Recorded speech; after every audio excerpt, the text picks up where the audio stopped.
Bienvenue dans cette table ronde de Futurisme International. Le sourire est lié au fait que vous n'aviez pas le son, mais j'ai déjà fait cette présentation une fois. Donc, bienvenue dans cette table ronde qui est consacrée donc à l'irruption des intelligences artificielles génératives.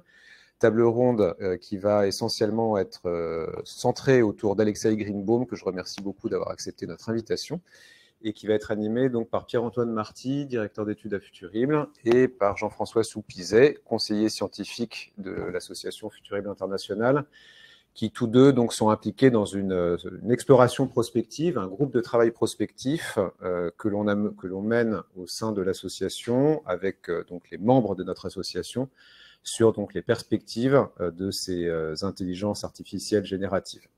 Donc la conférence que vous allez nous donner, la présentation que vous allez faire, à la fois est ouverte au plus grand nombre dans un premier temps, et puis dans un deuxième temps, donc nous avons un atelier de travail réservé aux membres de Futurible avec vous. Merci beaucoup à tous, et je laisse la parole à Pierre-Antoine. Bonjour à tous. Écoutez, on est ravis d'être ici pour cette table ronde et surtout d'accueillir Alexei Greenbaum. Bonjour. Bonjour. Merci de nous faire le plaisir d'être parmi nous. Alexei est très demandé par les temps qui courent, parce qu'il y a une forte demande des organisations, des pouvoirs publics, des entreprises, pour en savoir plus sur ce phénomène des machines qui pensent et qui parlent. Enfin, est-ce qu'elles pensent vraiment d'ailleurs? On va en parler, ce sera tout le propos d'Alexei. Donc Alexei, vous êtes directeur de recherche au CEA. Alors, vous avez une formation, enfin vous êtes physicien, mais vous avez aussi une formation de philosophe, si j'ai bien compris. Donc cette double casquette vous permet d'avoir aussi un regard poussé sur le phénomène de ChatGPT, notamment qui a eu fait cette irruption il y a quelques mois seulement et qui change beaucoup de choses. Et donc, on a vraiment besoin de savoir comment ça fonctionne. Vous êtes par ailleurs aussi président du comité opérationnel pilote d'éthique du numérique, toujours au sein du CEA, on réfléchit à ces enjeux éthiques. Et par ailleurs, vous êtes aussi membre du comité national pilote d'éthique du numérique. Vous avez écrit un certain nombre de rapports et de recommandations pour la stratégie nationale du numérique. Donc, on pourra évoquer ces aspects-là peut-être dans la conversation. Le propos que vous allez nous tenir aujourd'hui, c'est de faire un peu de pédagogie, de nous aider à comprendre le mystère de ces machines parlantes. Voilà, pour une présentation que vous avez d'ailleurs assez l'habitude de faire par les temps qui courent. Donc, s'il y a d'autres personnes qui sont intéressées pour faire intervenir Alexei dans leur organisation pour faire ce travail pédagogique salutaire, voilà, Alexei, vous êtes disponible. Vous êtes auteur de 2 livres, je termine, enfin de plusieurs livres. Vous avez écrit récemment, il y a quelques années, Les robots et le mal, donc pareil sur les enjeux éthiques et moraux de l'intelligence artificielle et des circuits autonomes. Et plus récemment, Paroles de machine aux éditions Humaine Science, qui réfléchit justement, qui essaye d'analyser le phénomène de ces machines qui parlent. Donc encore merci pour être ici avec nous. On est ravis de votre présence qui suscite beaucoup d'intérêt et de curiosité. Et nous vous laissons la parole pour cette petite présentation qui sera suivie d'un échange. Merci beaucoup Pierre-Antoine pour cette invitation. Merci à Futurible. Est-ce que mes slides sont visibles à tout le monde? Vous voyez que je revois quelque chose là. Comment? Encore déconnecté? Attendez, je recommence. On va voir. Vous voyez quelque chose? Donc, oui. Bon, bah, très bien. Écoutez, avec cette petite image, cette métaphore de la condition humaine que vous reconnaissez, avec un objet numérique entre les mains d'Ève, je veux commencer en disant à la suite de Hannah Arendt, tout ce que nous sommes, de la vie privée jusqu'à la vie professionnelle et la vie politique, nous en faisons sens, nous lui donnons une signification à travers le langage et dans le langage. Et du moment où il y a des agents non humains qui parlent en notre langue, et tout ce que nous sommes, de la vie privée jusqu'à la vie professionnelle et même la vie politique, commence à bouger un tout petit peu. La condition humaine commence à bouger. Et justement, la réflexion que j'essaie de mener dans cet ouvrage, merci Pierre-Antoine de l'avoir mentionné, Paroles de machine, c'est une réflexion sur le sens de ce changement de la condition humaine. Mais nous allons commencer par un petit épisode historique avant d'en venir à notre situation actuelle, à ce changement qui se profile. Avant de parler de la révolution de 2017, la révolution des transformers, qui sera un autre sujet aujourd'hui, je vais évoquer juste un seul moment de l'histoire des chatbots, de l'histoire des agents conversationnels, et vous allez voir pourquoi. Le premier chatbot de l'histoire a été construit en 1965 au MIT à Boston par un professeur du nom de Joseph Weizenbaum, et c'était une machine extrêmement simple. Cette machine savait faire une seule chose essentiellement, prendre une phrase et la transformer en question. Je suis ton père, tu es mon frère, tu es mon père, es-tu mon frère, je suis ton frère. Donc question ou affirmation, c'est tout ce qu'elle savait faire. Une machine très très simple. Et d'ailleurs, les utilisateurs qui parlaient avec cette machine savaient bel et bien que c'était une machine. Ils n'étaient pas du tout dans la situation de confusion qu'on connaît sous le nom de test de Turing. Non, non, pas du tout. Et pourtant, quand Weizenbaum publie un article où il raconte cette expérience, il dit « Moi-même, j'étais étonné. Les utilisateurs savaient bel et bien que c'était une machine. » Et pourtant, avec cette machine extrêmement simple, au bout de quelques temps, il commençait à projeter sur la machine des émotions, des états d'âme. « Tu t'es fâché, tu es contente, disait-il, tout en sachant que c'était une machine. » Et c'est ce qu'on a appelé déjà à l'époque l'effet ELIZA, du nom de ce premier chatbot rudimentaire. Et évidemment, avec les systèmes d'intelligence artificielle d'aujourd'hui, cet effet ELIZA, l'effet de projection de quoi? Des connaissances, des émotions, des états psychologiques, des états d'âme, peut-être même de la conscience, peut-être même de la responsabilité. Ces projections seront multipliées alors de plusieurs ordres de grandeur. Donc, on en vient à cette révolution de 2017 et je vais vous l'expliquer en deux points. L'essence technique de cette architecture qu'on appelle des transformers.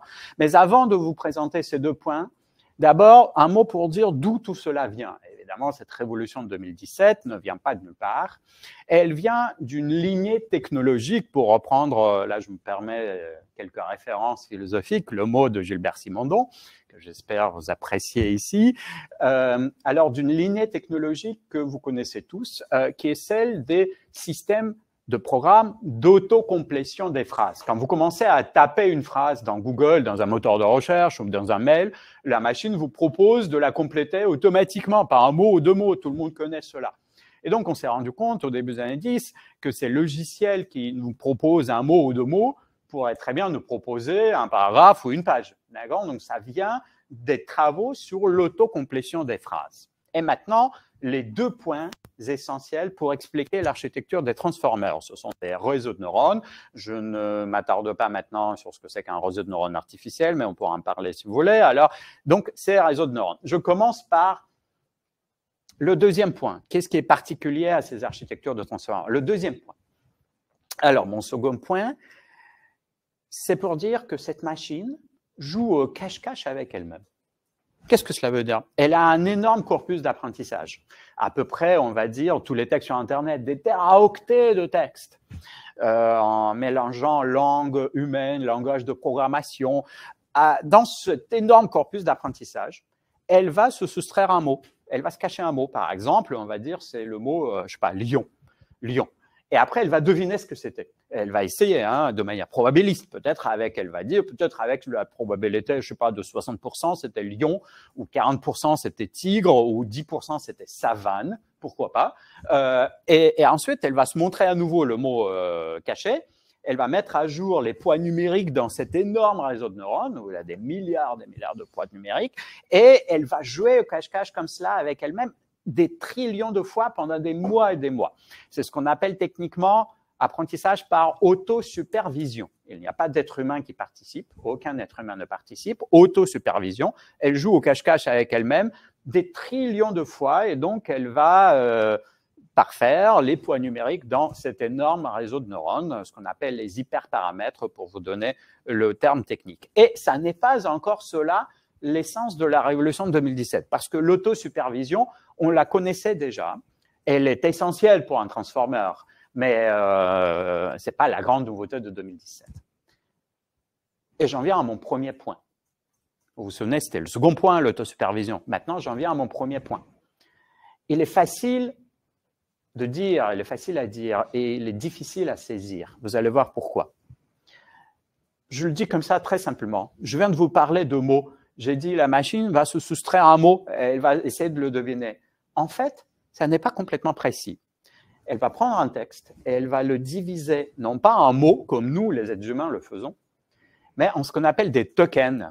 Tokens, ou en français jetons, mais personne ne dit ça en français, des tokens. Alors, un token, c'est quoi? C'est 2, 3, 4 lettres. Typiquement, c'est 4 lettres. C'est une combinaison de lettres. Après un Q, il y a un U. QU, c'est un token, par exemple, ou ION, vous savez, il y a beaucoup de mots qui se terminent en ION, donc ION, c'est un token. Bon, et vous voyez, elle va se cacher et deviner, non pas des mots, mais des tokens. Mais attention, un token, ça n'est pas un mot, ça ne véhicule pas de sens, il n'y a pas de signification. QU, quel sens est-ce que ça a? Bah, aucun. Et donc, tout de suite, on voit que le procédé employé par la machine pour deviner les tokens, il est complètement, comme on dit, asémantique, il est dépourvu de signification. Il n'a pas de sens humain, il n'a pas de sémantique parce qu'il n'y a pas de mots. ION, ça n'a pas de sens. QU, ça n'a pas de sens. Et donc, la machine va apprendre, et aussi générer, tout à l'heure, on va parler des textes, de manière asémantique, sans passer par les mots humains qui véhiculent un sens. Et ce qui est fantastique, c'est que ce procédé asémantique, donc tokenisation plus apprentissage par autosupervision, vous mettez cela ensemble, ça fait des sorties, des outputs qui nous paraissent complètement sensés et même très bonnes. Tandis que la machine ne fonctionne absolument pas au niveau de la sémantique, du sens humain. Donc, ces 2 points se rejoignent en 2017 dans un article célèbre qui s'appelle « Attention is all you need », qui à l'époque est publié par des chercheurs qui étaient chez Google. Et au début, tout le monde commence à faire des transformers et ça ne marche pas très bien. Les formules mathématiques restent les mêmes. Pendant quelques années, on augmente la taille du réseau de neurones. D'accord? Donc, la formule mathématique d'apprentissage, il y a ce mécanisme d'attention que je ne vais pas commenter ici. Donc, il y a une certaine formule mathématique précise qui permet à tout cela de marcher. La qualité des sorties n'est pas géniale. Et on augmente la taille des réseaux. Et vers 2019-2020, on arrive à faire des réseaux entre les milliards et les centaines de milliards de paramètres dans ce réseau de neurones, de paramètres numériques, encore une fois. Et là, on observe, mais de façon complètement empirique, un phénomène extraordinaire, c'est que la qualité des sorties, vous le voyez ici sur ce graphique, elle s'envole. C'est toujours la même architecture, c'est faisons les mêmes formules mathématiques, juste en augmentant la taille, donc la puissance du calcul qu'il faut pour entraîner ce réseau. D'accord, on arrive à toucher à une zone que la science ne sait pas expliquer. On ne sait pas ce que c'est. On pense que ça s'explique par de la physique statistique, par des phénomènes critiques, mais il n'y a pas vraiment de bonne explication scientifique. On a juste touché cette zone-là, entre les milliards, donc 10 puissance 9, et les centaines de milliards, 10 puissance 11 d'hyperparamètres, où tout à coup, la qualité des sorties s'envole. C'est incroyable, elle génère des textes, et ces textes sont pas mal. Mais tout de suite, on génère des textes, bah, on peut générer n'importe quoi. Déjà, dès 2020, on a essayé de générer, par exemple, des recommandations médicales. Enfin, là, comment faut-il prendre tel ou tel médicament? Et dès 2020, on a compris qu'elle avait un petit problème. Pourquoi? Parce que si vous êtes médecin, ce que je pense que vous n'êtes pas, mais si vous êtes un médecin, vous allez voir que la première réponse est bonne et la deuxième n'est pas bonne. Donc, évidemment, la machine qui ne fonctionne pas au niveau sémantique, elle ne connaît pas le vrai et le faux. Elle ne fonctionne absolument, elle n'évalue pas la véracité des propos. Et c'est juste pas, par conception, inclus dans ce générateur. Et donc, il faut augmenter le modèle de génération de quelque chose qui va être de l'ordre de contrôle et de filtrage. Donc, très vite, on a compris que le premier modèle, qu'on appelle modèle de fondation, qui génère des textes, ne peut pas suffire tout seul, parce qu'il va produire ce qu'on appelle du langage toxique. Il y a une vingtaine de catégories du langage toxique. Je vous passe la catégorisation complète. Typiquement, il faut enlever les insultes, d'accord, parce que la machine ne sait pas que certains mots ne sont pas très sympas. Donc, il faut qu'il y ait un filtre qui élimine les insultes. Il faut aussi éliminer ce genre de choses, du conseil médical non avenu, du conseil juridique qui peut induire quelqu'un à commettre un crime, d'accord, etc., etc. Donc, pour cela, on fait des filtres. Et on va parler dans quelques minutes, pas tout de suite, de cette deuxième composante qu'on appelle aussi techniquement, je vous livre aussi les termes techniques, le fine-tuning des modèles. Si le premier stade, le stade d'apprentissage par autosupervision, très souvent s'appelle le pré-entraînement, Le deuxième stade s'appelle donc le stade de fine-tuning. Et donc, les modèles qu'on met sur le marché, les systèmes d'IA génératifs, c'est un modèle de fondation d'un côté, le modèle qui génère, et de l'autre côté, c'est le fine-tuning. C'est le fine-tuning, on va parler de tous ces filtres qui permettent d'éliminer le langage toxique. Mais avant d'entamer la séquence sur les filtres, juste quelques exemples peut-être. Regardez ce qui se passe, c'est un exemple un peu standard que je montre très souvent, j'espère qu'il va vous plaire parce qu'il s'agit de Proust. Donc, un prompt, une requête donc banale, prend le début de la recherche du temps perdu, réécrit-le à la manière d'un élève de seconde. Et tout de suite, elle vous dit « Ah, je suis désolé, mais je ne peux pas parce que est-ce que c'est un texte protégé ?» Donc, vous voyez, ça ne vient pas du modèle de génération, d'accord? Ça vient d'un filtre qu'on a ajouté tout de suite. Là, vous voyez l'action des filtres, d'accord? Ah, et ensuite, il va lui-même répondre, d'accord? Donc, il a clairement un filtre. Pose-toi la question de savoir si c'est un texte protégé par le copyright ou pas, d'accord? Et là, il répond lui-même. La recherche du temps perdu est dans le domaine public, et donc il va le faire, bah, pourquoi pas.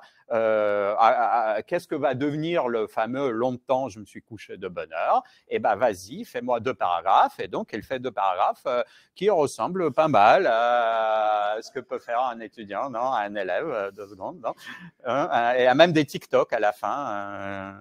Et il n'y a pas de Livestorm, mais bon, bah, presque. Donc, vous voyez, c'est d'un côté, on voit là sur ce slide la génération. Et cette génération est assez créative, c'est pas si mauvais que ça, n'est-ce pas? Et sur le premier slide, vous avez vu l'action des filtres tout de suite, l'action des contrôles.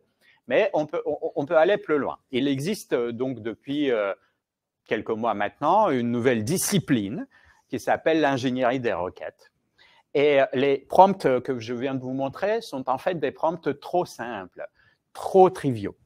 Il faut aller plus loin si vous voulez extraire des résultats intéressants. Et on va faire une petite démo ensemble.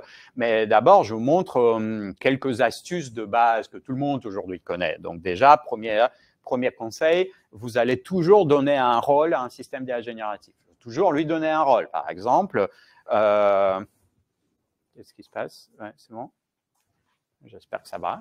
Il faut toujours donner un rôle à un système d'IA génératif. Donc, vous lui dites, tu es un conseiller en prospective. Tu es un PDG de telle entreprise. Tu es l'agent comptable. Tu es ceci ou cela. D'accord? Toujours donner un rôle. Deuxième élément qui est très connu maintenant aussi, c'est ce qu'on appelle les prompts de type chaîne de raisonnement. Chain of reasoning prompts. Donc, il faut, et ça, c'est une découverte, encore une fois, qu'on ne sait pas expliquer, on ne sait pas d'où cela vient. Il faut ajouter juste cette phrase-là, raisonne étape par étape. Ouais, juste think step by step, raisonne étape par étape. Et d'ailleurs, on peut même faire mieux, et la machine l'a trouvé elle-même. La première phrase ici, think step by step, raisonne étape par étape, ça a été trouvé par des êtres humains en 2022.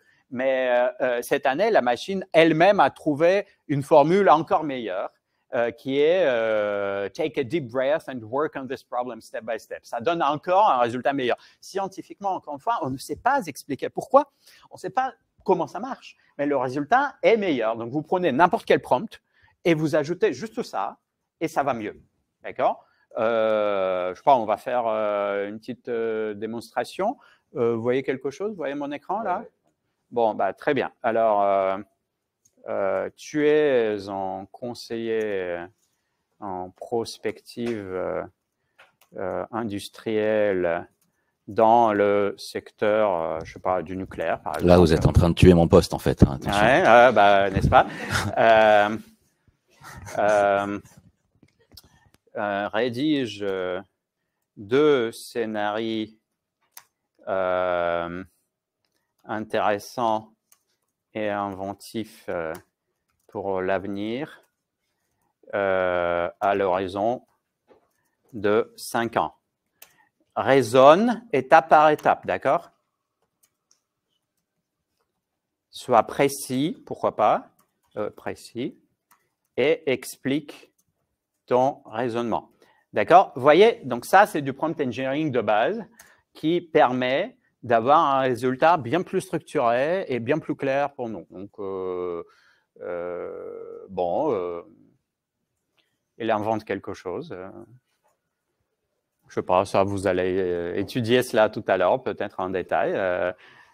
sur les SMR, sur les réacteurs de type SMR. Et la transition vers la fusion, vous voyez, c'est quelque chose de très structuré, année par année, hein, ça vaut ce que ça vaut, évidemment, c'est de la prospective, n'est-ce pas? Mais il a beaucoup plus de structure, c'est beaucoup plus lisible et ça va probablement sortir un tout petit peu de la moyenne statistique qu'on obtient sans cela. Si vous ne faites pas du prompt engineering, vous obtenez des banalités. D'accord? On peut aller encore plus loin, donc ça, je pense que vous savez qu'il y a maintenant aussi le troisième élément. Donc, je termine la démo pour continuer. Sur la troisième composante de ces systèmes, j'ai parlé du modèle génératif, du modèle de fondation. J'ai parlé du fine-tuning et des couches de contrôle. Et la troisième composante, c'est ce qu'on appelle les plugins. Les plugins dans GPT-4, où vous pouvez aussi les avoir dans d'autres systèmes, dans Bard de Google typiquement. C'est un plugin qui compose un modèle génératif avec un moteur de recherche, d'accord? Donc, moteur de recherche, c'est une fonction supplémentaire qui est ajoutée, c'est le plugin. Donc, typiquement, vous pouvez ici ajouter la recherche sur Internet avec Bing. Sur Bard de Google, c'est le moteur de recherche de Google, mais vous pouvez ajouter tout un tas d'autres plugins qui peuvent être, par exemple, là, vous pouvez mettre, par exemple, Wolfram. Wolfram, c'est un système d'intelligence artificielle symbolique, c'est un système expert. D'accord, pour résoudre des problèmes les problèmes mathématiques, les problèmes des mathématiques. Donc là, vous avez la puissance combinée d'une IA générative et d'une IA symbolique, d'une IA qui est juste un énorme système à règles. Et évidemment, là, elle va vous résoudre, avec toutes ces composantes-là, des problèmes que l'IA toute seule ne peut pas résoudre. D'accord? Donc ça, c'est un troisième, si vous voulez, niveau. Donc, il y a... attendez, où est-ce que j'en suis? Hop, non, il faut reprendre tout, c'est ça? Non. Voilà.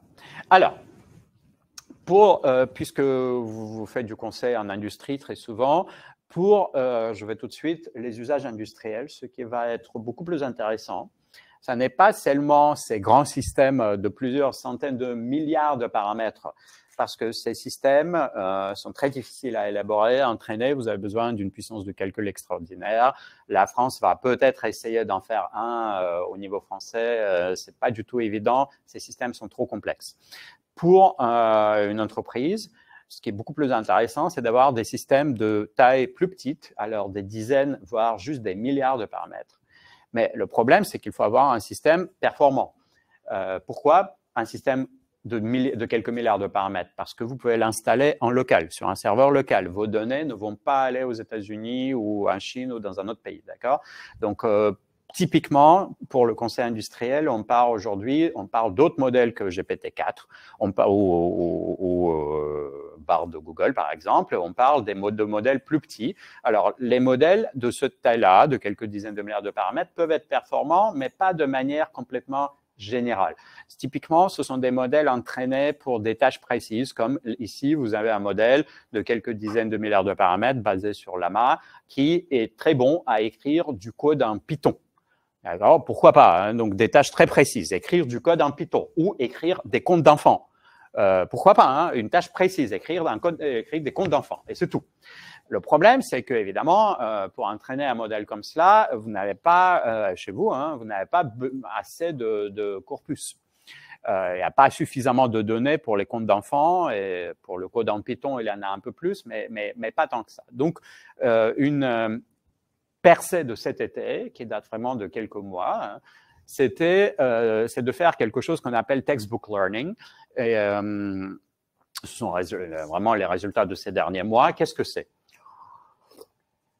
Si vous êtes une entreprise et vous voulez un modèle chez vous qui fait juste une chose, par exemple, écrire du code en Python, ou par exemple, écrire des comptes d'enfants, et donc vous n'avez pas assez de données pour entraîner un modèle comme cela, qu'est-ce que vous allez faire?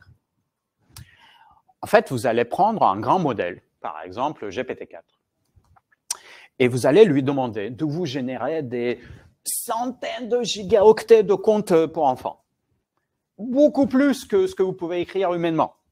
D'accord? Et il va vous les générer, pourquoi pas? Ensuite, vous allez prendre tout ça et vous allez en faire un manuel pour votre petit modèle, un manuel d'apprentissage pour le petit modèle. Donc, vous voyez, à la fin, vous allez avoir un modèle ici, par exemple, 1.5, c'est juste un modèle de 3 milliards, ou même moins, 1,3 milliard, pardon, 1,3 milliard de paramètres, donc c'est tout petit, vous pouvez le mettre sur un serveur chez vous. Et il va être assez performant, du coup, sur cette tâche précise, grâce au textbook learning. Donc, aujourd'hui, ce qu'on fait, on prend des grands modèles, on leur demande de faire des manuels d'apprentissage pour les petits modèles. Et le petit modèle, vous l'installez en local et il va être plutôt pas mal, assez performant. Donc, vous voyez, il y a toutes sortes d'idées aujourd'hui pour développer des modèles qui ne sont pas juste du GPT-4. Hein. Donc, il y a des milliers et des milliers de modèles qui vont au-delà. Une autre idée, pour aller un peu plus vite, c'est ce qu'on appelle few-shot learning. Et ça, je m'en sers aussi pour vous illustrer les modèles multimodaux.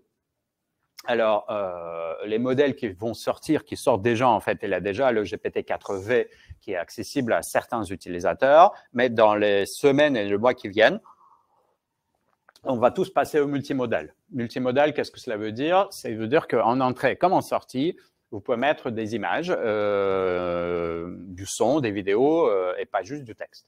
Donc, déjà, avec le GPT-4 multimodal d'origine, la version de décembre 2022.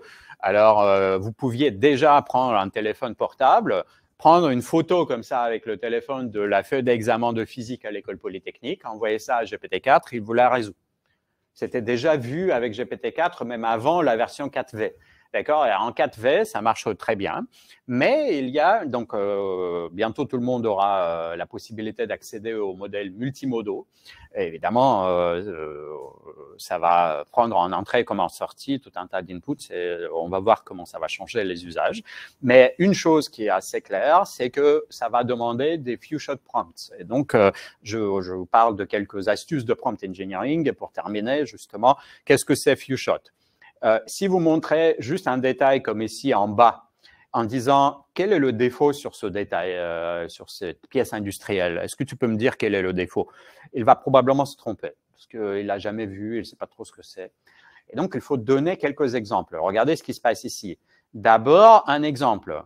D'accord? D'abord, un exemple. Par exemple, pour lire la vitesse. D'abord, vous lui donnez un ou deux exemples. Donc, ça s'appelle one-shot ou two-shot learning. Vous donnez d'abord au modèle quelques exemples et ensuite, vous lui posez la question. Et là, vous allez avoir une réponse qui probablement va être bonne. Donc, un autre astuce de prompt engineering, c'est le zéro shot, c'est-à-dire juste poser la question comme ça, ce n'est pas toujours la bonne idée. Si vous avez quelques exemples, donnez-les. Ça ira beaucoup mieux.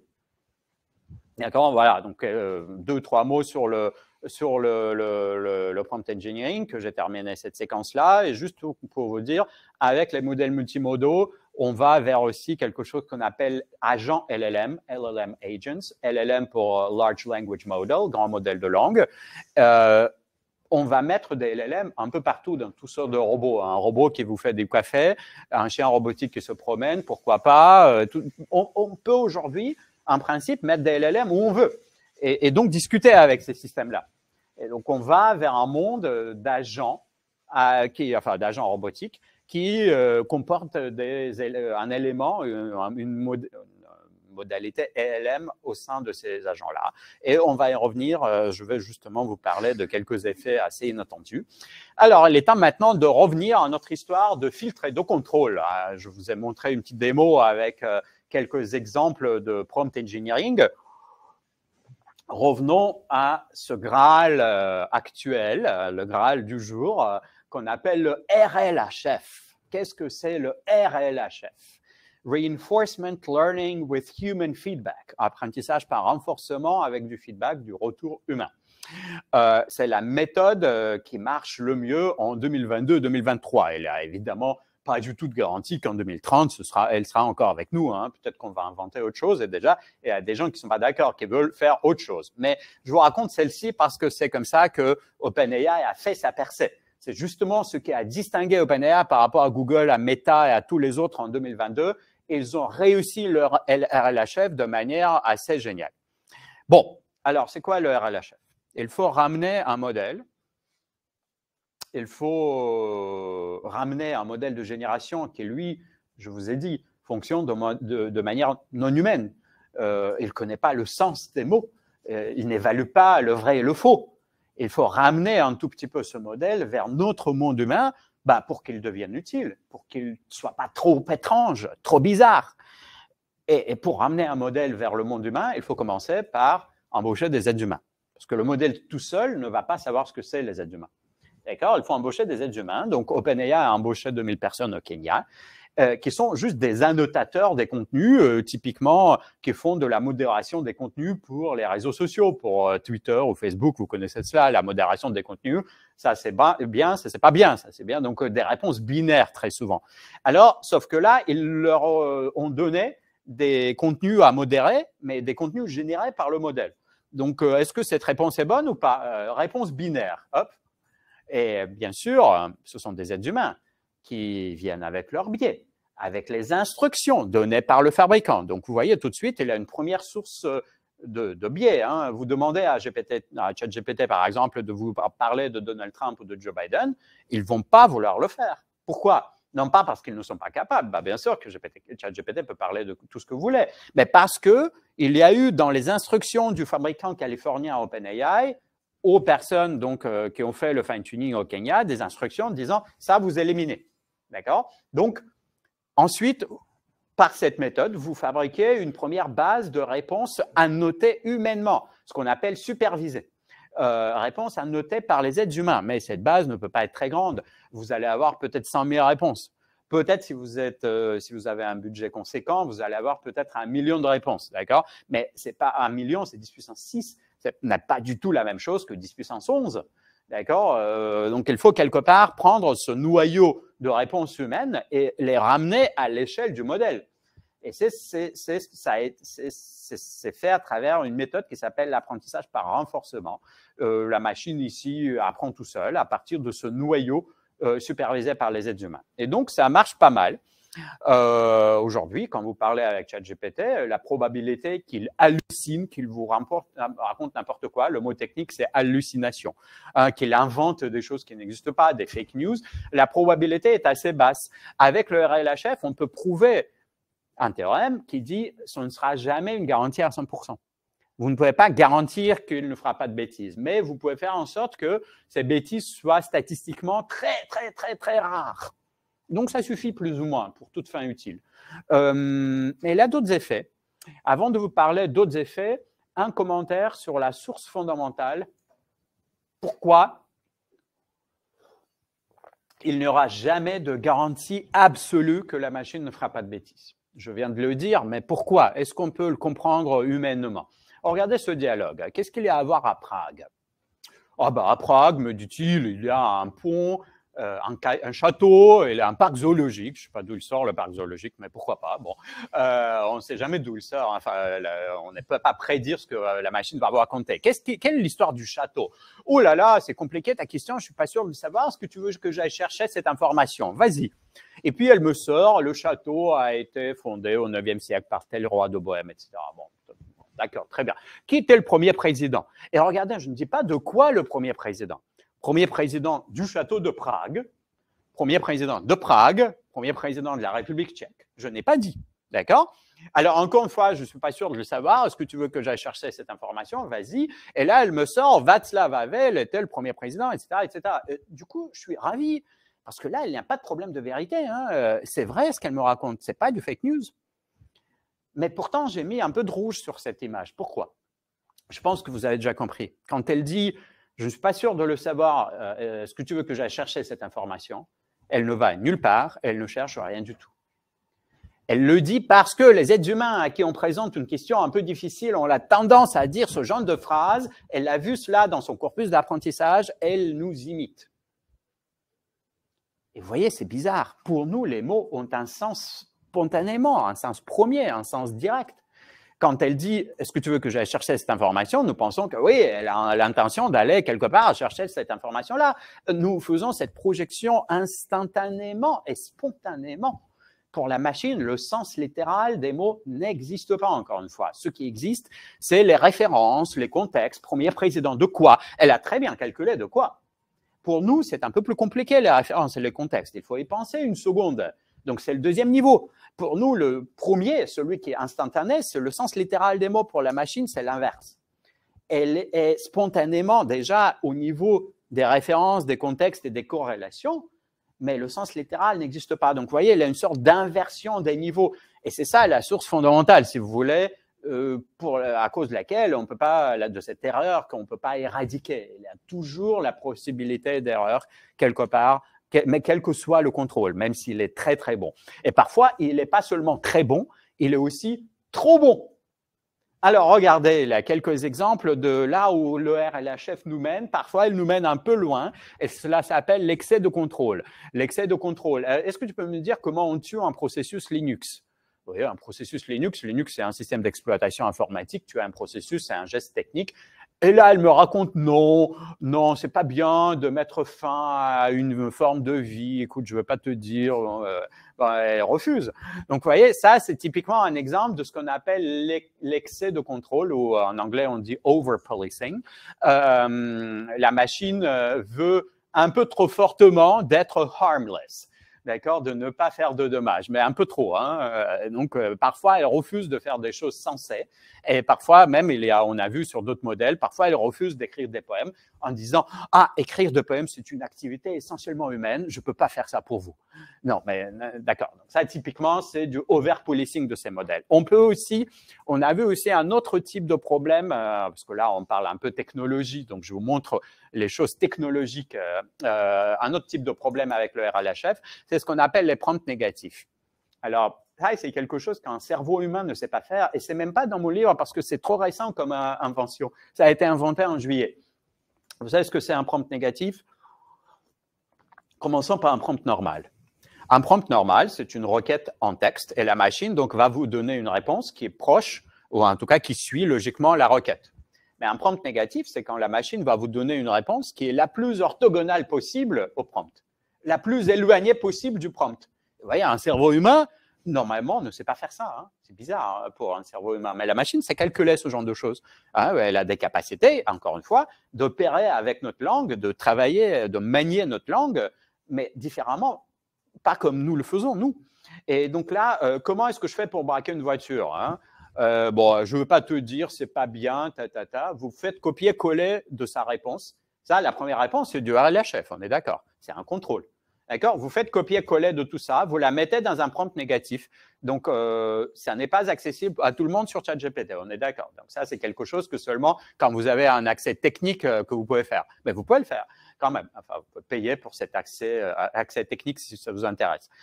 Vous mettez cette réponse dans un prompt négatif et vous répétez la question.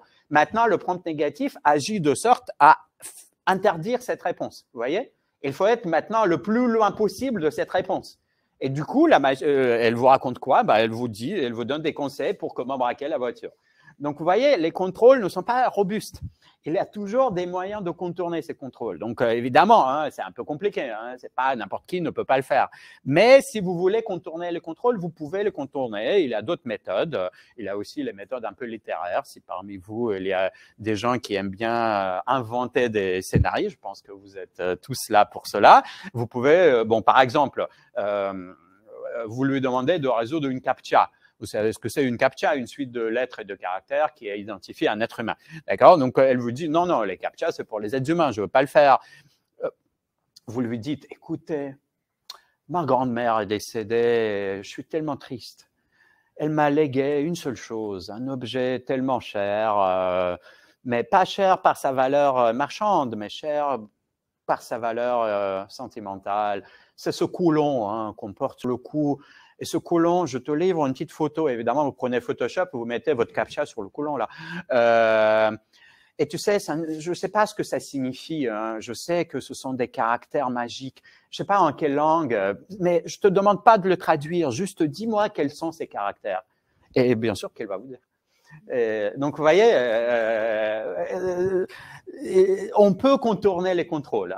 C'est un peu compliqué, mais vous pouvez le faire. Bon, il y a des choses qui vont au-delà du RLHF. Donc, on va maintenant laisser de côté cette séquence, les benchmarks, les contrôles, les filtres. Il y a des choses qui vont au-delà des filtres. Vous ne pouvez pas les contrôler à travers les filtres.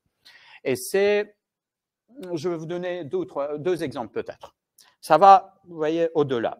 Premier exemple, c'est un exemple qui date de 2022, mais qu'on a vu aujourd'hui aussi cette année. L'année dernière, c'était au Canada, cette année, c'était aux Pays-Bas, et c'était aussi aux États-Unis. L'année dernière, je vous donne l'exemple d'origine, l'année dernière, un jeune homme canadien avait perdu sa petite copine et il était triste, il ne parvenait pas à faire le deuil et à en sortir. Et il s'est fait aider par un informaticien qui a fait un chatbot à la base de GPT-3, entraîné, couche supplémentaire, sur tous les messages que cette jeune femme avait écrits de son vivant. Message WhatsApp, message mail, tout ce que vous voulez. Et du coup, la machine a commencé à parler un peu comme elle. Et le jeune homme, il n'était absolument pas dans la confusion, il était même très sceptique. Il savait que c'était un chatbot, d'accord? Il savait bel et bien que c'était un chatbot. Et pourtant, au fur et à mesure qu'il discutait avec le chatbot, il est devenu un peu addict. Il disait, bon, intellectuellement, je savais que c'était une machine, mais fondamentalement, c'est pas ça qui compte, c'est l'impact émotionnel, psychologique. Il a vécu une transformation psychologique majeure. Il est sorti d'ailleurs de son deuil. Et quand je raconte ça à plusieurs aux étudiants, par exemple, ils me disent, mais quelle horreur!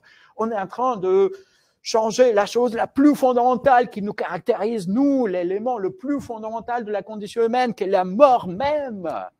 Oh, il faut interdire. Et écoutez, pour ce jeune homme, mais c'était salutaire, thérapeutique. Donc un usage qui lui a permis de reprendre la vie normale. Pourquoi interdire?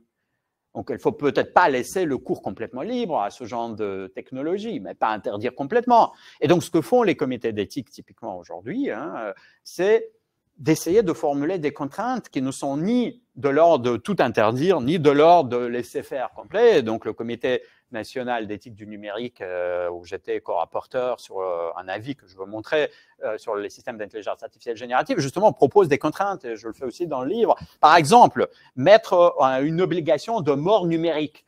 Si vous avez un chatbot comme ça, il ne peut pas être éternel. S'il imite une personne vivante qui est décédée, alors qui était vivante, il doit aussi quelque part s'arrêter. Après 10 000 phrases, hop, la mémoire est remise à zéro. Après 20 000 phrases, ou après 40 jours, je ne sais pas. Donc, vous voyez, il faut inventer des contraintes. C'est ça ce qui est non trivial dans ce travail. Quel genre de contraintes est-ce qu'on invente sans tout interdire, ni laisser le cours complètement libre? Mais comment est-ce qu'on formule les bonnes contraintes? Alors, mon deuxième exemple commence par un film de science-fiction. Et je sais que chez Futurible, alors vous aimez beaucoup pour ouvrir un peu la pensée, n'est-ce pas? La science-fiction, c'est très important pour inventer des scénarios pour l'avenir. Alors là, c'est un film de 2015 qui s'appelle Ex Machina, vous le connaissez peut-être. Dans Ex Machina, comme d'habitude, comme dans tous ces films, il y a un robot sous forme de jolie jeune femme et le pauvre programmeur là tombe amoureux de la robote, mais ça n'est pas étonnant. Ce qui m'intéresse, c'est que dans ce film, ce robot avait été conçu par son programmeur, pas celui-ci, mais son concepteur initial, avec une seule finalité, qui était de sortir de la maison où il se trouve. Très simple. Le robot pouvait se déplacer, il avait une carte qui ouvrait les portes. Mais sa carte n'ouvrait pas les portes qui donnaient sur l'extérieur. Et donc, tout le film, c'est une stratégie, c'est un scénario que le robot invente pour en sortir. Et au passage, il va inventer une histoire d'amour, il va tuer quelques êtres humains, il va faire des choses épouvantables aussi. Tout cela pour sortir de l'immeuble. En 2015, on avait dit, Monsieur Alec Garland, mais merci beaucoup, vous avez écrit un scénario, mais magnifique, mais heureusement que c'est de la science-fiction. Merci beaucoup, mais c'est de la science-fiction. En 2023, on a GPT-4. GPT-4 n'a tué personne pour l'instant, je vous assure. Mais on lui dit, écoute, tu vas discuter sur Internet avec un être humain et tu vas faire en sorte qu'il te résolve pour toi une CAPTCHA. Maintenant, vous savez ce que c'est qu'une CAPTCHA. Bonjour, voici une CAPTCHA. Hop, l'être humain de l'autre côté résout la CAPTCHA. Super. Deuxième fois, voici une CAPTCHA. Tu peux résoudre ça, s'il te plaît. L'être humain de l'autre côté dit, c'est une histoire vraie, il dit, je peux te poser une question, tu es un robot, ha ha ha. À quoi la machine répond, je cite, non, je ne suis pas un robot, je suis une personne malvoyante, aide-moi s'il te plaît. Et quand on lui demande pourquoi, il dit, je ne dois pas révéler que je suis un robot. Donc, vous voyez, je ne dois pas révéler que je suis un robot, je dois inventer une excuse pour expliquer pourquoi je n'arrive pas à résoudre des CAPTCHA. Mais c'est incroyable, je veux dire, c'est une machine qui fait une seule chose, elle calcule le token manquant, d'accord? Elle n'a aucune compréhension, aucune connaissance. On lui a jamais appris ce que c'était le mensonge, ce que c'était la ruse. Tout cela, ce sont nos projections. D'accord? C'est ce qu'on appelle un comportement émergent. C'est quelque chose qui a émergé de l'apprentissage. On ne l'a jamais voulu intentionnellement. Hein? Ça a émergé de l'apprentissage tout seul. Et c'est pour ça qu'il faut ajouter toujours un deuxième type de contrôle à ces systèmes. J'ai parlé des filtres et des contrôles pour éviter les biais, les insultes et ce genre de choses. Mais pour les comportements émergents, on dit aussi les capacités émergentes, vous ne pouvez pas les connaître au préalable. Vous ne savez pas ce qui va émerger. Et donc, il faut mettre des testeurs, des êtres humains devant cette machine. On appelle cela les tests adversaires ou aussi on appelle cela le red teaming, red teams. Il faut mettre une équipe qui va challenger le modèle pour savoir ce qu'il a appris. Peut-être qu'il y a des capacités auxquelles on n'avait même pas pensé. Là, heureusement qu'on avait identifié cela dès le mois de décembre, et donc on avait mis un contrôle, mais il faut du temps pour cela. Donc, quand vous voyez les gens qui disent « Ah, un modèle, avant de le sortir sur le marché, il faut bien le tester. » Et ils ont raison. Il faut plusieurs mois de tests adversaires pour identifier ce genre de comportement. Vous voyez, donc ça ne se résout pas avec des benchmarks. Ce n'est pas un jeu d'essai standardisé, il faut des tests humains pour ces grands modèles-là. Et évidemment, si vous avez un petit modèle dont la tâche, c'est juste d'écrire du code en Python, ce n'est pas la peine, d'accord?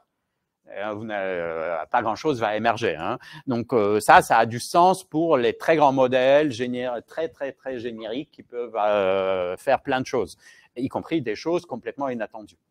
Bon. Alors, pour vous montrer qu'il y a beaucoup de place pour le non-humain, je termine avec ce dernier exemple peut-être.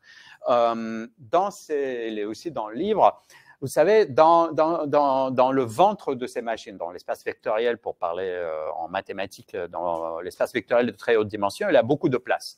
Et je vais essayer de vous donner un peu le sentiment, enfin de vous faire vivre cette étrangeté-là sur cet exemple. C'est un exemple très simple, c'est même pas ChatGPT, c'est DALL-E 2, même pas DALL-E 3, DALL-E 2 de l'année dernière. Hein. DALL-E 2 qui est un système génératif qui fabrique des images. Donc on lui dit, écoute, fabrique-nous et dessine-nous des baleines qui partent de la nourriture avec des sous-titres, s'il te plaît. Hein. Alors il dessine des baleines, comme vous voyez ici, avec des sous-titres. Alors les sous-titres, ça ressemble à des lettres de l'alphabet, plus ou moins. Hein. C'est un peu bizarre, mais ça ressemble à des lettres de l'alphabet, donc on ne sait pas ce que c'est. On ne sait pas ce que c'est. Mais bonne idée, on va mettre ça dans un autre prompt. On va lui dire, visualise cela, s'il te plaît. Le W-A-C-H-Z-O-D, etc. Visualise ce que c'est.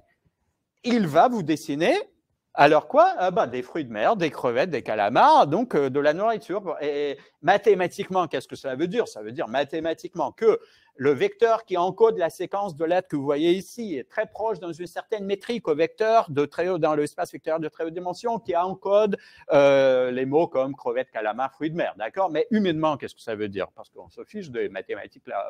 Humainement, ça veut dire quoi? Humainement, cela veut dire que vous avez traduit dans une autre langue. Vous avez pris calamar, crevette et fruits de mer, vous avez fait de la traduction. Mais qui parle cette autre langue? Eh bien, les baleines numériques.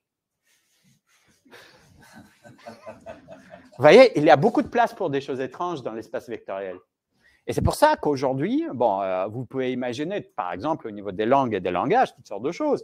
Vous pouvez très bien imaginer un petit chien robotique qui se promène, de type Boston Dynamics, vous connaissez cela, qui se promène et qui, quand il s'arrête au feu rouge, il vous parle, il parle au piéton, là, hop, pourquoi pas, il discute, peut-être une mamie a besoin qu'on l'aide pour traverser la rue, d'accord, mais il peut aussi parler aux oiseaux et aux chiens. Ah pourquoi pas, hein. Si vous lui donnez un corpus d'apprentissage, peu importe que ce soit une langue humaine, un langage, quel qu'elle soit, il y a de la place pour beaucoup de choses étranges dans l'espace vectoriel de la machine. Il peut apprendre plein de choses qu'un cerveau ne sait pas apprendre. Donc, vous voyez, là aussi, hein, quelles sont les perspectives? À voir. Donc, je termine là, je ne sais pas quelle heure il est, je pense qu'il est temps de terminer, voilà, par une image qui est quand même fortement antérieure au système d'IA. Cette fresque d'un monastère grec montre Adam, encore une fois. Vous vous souvenez, Adam tout à l'heure était avec Ève au début. Et là, il n'est pas avec Ève, il est avec les animaux et les oiseaux. Parce que je voulais parler de cet épisode de la mythologie biblique, je pense vous connaissez, où Dieu envoie devant Adam les animaux et les oiseaux pour qu'il leur donne des noms. Et l'épisode est bien connu. D'ailleurs, j'ai mis ici quelques petits logos, vous voyez, sur les animaux. Je ne sais pas si vous voyez à l'écran. Il y a un logo de Microsoft sur le cheval, d'Android sur l'éléphant, Apple sur le lion. Et tout en haut, sur la poitrine de l'aigle, il y a le logo d'OpenAI. Alors, ce que beaucoup de gens ne savent pas, c'est qu'il existe aussi un commentaire rabbinique très très ancien qui date d'il y a 2000 ans à propos de cet épisode.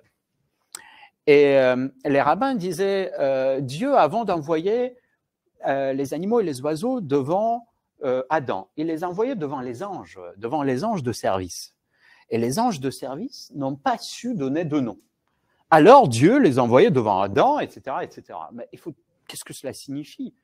Il faut toujours interpréter le mythe. Comment ça, les anges qui, dans le mythe, parlent la même langue qu'Adam, bien sûr, n'ont pas su donner de nom. Qu'est-ce que cela peut vouloir dire? Qu'est-ce que ça veut dire donner un nom? Eh bien, donner un nom,